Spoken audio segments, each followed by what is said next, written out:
How's it going, everybody? I hope you're having a wonderful day. And Advanced Wars is out. It's been out for a bit, and it's a fun game, but it also can be very overwhelming for newcomers and a little difficult.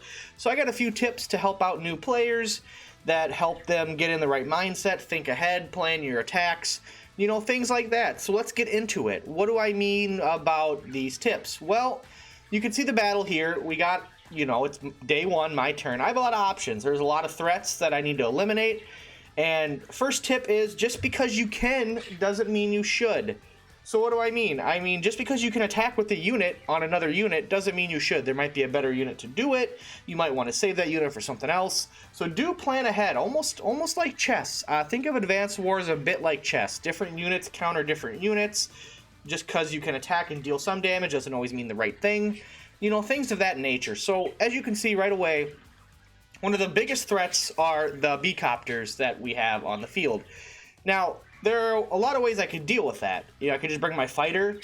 You know, fighter's got pretty good range. We can just, you know, shoot this one or shoot this one, whatever way we want to do it. We can bring up our, you know, artillery, or not our artillery, our AA and do it. There's some good options, but let's look at what the enemy has, because that's going to matter. So they got a bomber and they got a fighter, and if you hold B on a unit, enemy unit, you can see their attack range. Any red square, they can target that square. They can hit it.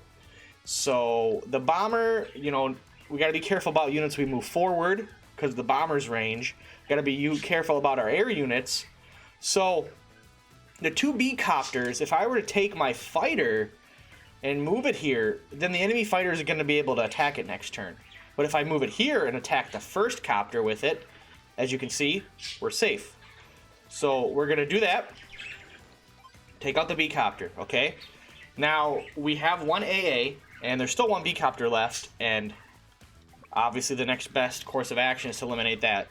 So the immediate big threat is removed. Now, the next threat are the missiles. This will shoot down either my jet, or my bomber, as you can see. So we need to eliminate that next. And there's not really a clear way to just take it out. We can weaken it, and it ain't going to really be a problem. Now, this AA is still a threat. Best way to take out this AA would be to bring a bomber and bomb it. Got a little return damage, but that's okay. Now, we're pretty good now. The major threats are taken care of. You know, now we would just spend our turn doing the rest of our turn here and planning things out. And that's one thing to consider with your turn, is plan on where you're going to put stuff, because the enemy will retaliate next turn, and you need to be aware of what you're going to lose, especially with limited resources, limited units. You know, that's just how it's going to go. Now, my turn's pretty much over, except I am going to attack this tank. Now, how would you attack this tank? Would you just move here? Would you move in the road? You should move into the woods. That's going to give you the best defense, a defense of 2, or these are defenses of 1. Roads are defenses of 0. If you can avoid attacking from roads, I would highly recommend it. Attack onto roads, but do not be on the road attacking. This gave me the most minimal losses by attacking from the woods. Had I attacked from the road, I probably would have lost an additional tank, or possibly 2, and done 1 less damage. Same thing here. Might have did 1 less damage and lost an additional tank. So that's very important, and then we can just move up the mech and pretty much take out that unit, and our turn's over. So now the enemy, I'm playing as the AI, but, you know, based on what I have set up now, how's the enemy going to retaliate? Well, there's a few things. So the fighter can't do anything. He can't target any of my units. You can't attack diagonally, so he can move here. Can't target my bomber, so he's not going to do anything. Bomber can get this guy. That's all the bomber can do, which kind of sucks. I lost a mech, but we got the value out of it.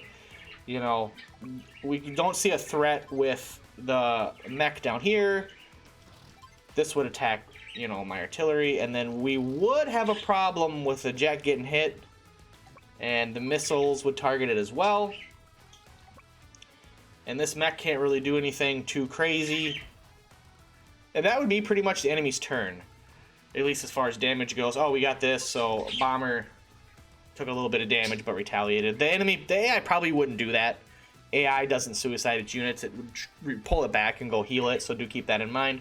But kind of the basics, the idea is, you know, plan ahead, use the terrain, you know, definitely treat the game like it's chess, and don't be afraid to pull back to your cities to heal up. If you have a weakened unit that's a ground unit, you know, throw it into a city. Every city heals 2 HP a turn if it sits there. So the initial turn it won't heal, but it will heal on your turn when it comes up again.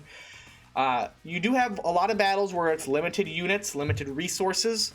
You can't just build units. Now, if you can build units, then you can be a little bit more, you know, not as cautious. But if you want to get a good score, a good rating, you should be cautious. But hopefully these tips help people out a little bit with just the planning and, you know, thinking ahead and checking what the enemy can do and realizing that moving units onto certain squares to take out other units can put your units in danger and you could lose them or take severe damage. There's a lot more to this game, a lot more to go on, but I just wanted to go over a very basic thing as well as my other basic video. So this is my second video with some tips and tricks. I didn't really want to make the same tips and stuff that I did on the first video. It'd be kind of pointless to cover the same things. So hopefully you found this video helpful, and if you have any comments, let me know down below. As always, I appreciate you taking your time to check out the video. Look forward to more Advance Wars content to come if you do enjoy Advance Wars and you want to learn more and see more. And I hope to see you guys in the next one. Until then, have a good one, and I will see you later. Peace out, guys.